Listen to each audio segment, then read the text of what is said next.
مسلم ممالک اب تک یہ طے کیوں نہیں کر پا رہے کہ وہ کس طرف کھڑے ہوئے ہیں؟ دیکھیں، معاملات تو بہت واضح ہیں، ہمیں تھوڑا سا غور سے دیکھنے کی ضرورت ہے۔ امریکہ اور اسرائیل جو ہیں اتحادی ہیں، اور اس کے ساتھ ساتھ امریکہ نے ایک نئی مشرق وسطیٰ کے لیے پالیسی جو ہے تیار کرنے کی کوشش کی، جس میں وہ چاہتا تھا کہ سعودی عربیہ اور ایران کی جو سربراہی ہے وہ مشرق وسطیٰ میں ان کا اثر رسوخ جو ہے اس کو چیلنج کیا جائے، اور اسرائیل کو اور ہندوستان کو اس خطے کے اندر ایک بنیادی طاقت کے طور کے اوپر ابھارا جائے۔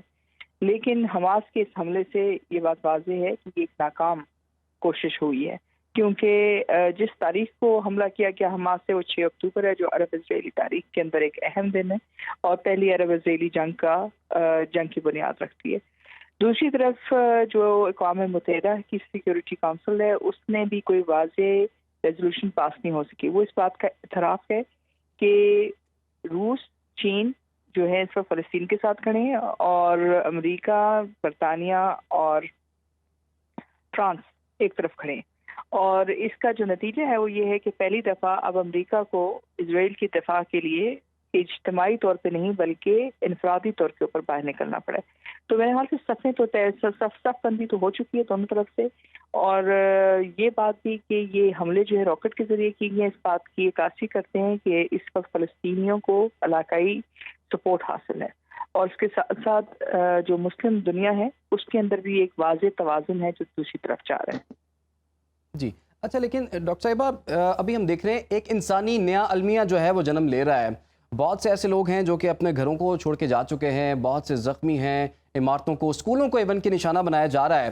تو جیسے کہ غزہ کو بھی اب پورا محاصرہ کر لیا گیا ہے، سپلائی چین ان کی بند کر دی گئی ہے، تو لوگ کس طرح سے زندہ رہیں گے؟ اس انسانی المیہ سے بچنے کے لیے اب عالمی برادری کا کیا رول دیکھتی ہیں آپ؟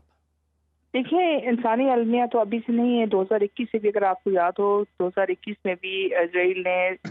جو ہے غزہ کا محاصرہ کر لیا تھا، اور اس کے بعد جو ہے مسلسل جو ہے وہاں جو اسرائیلی انتہا پسند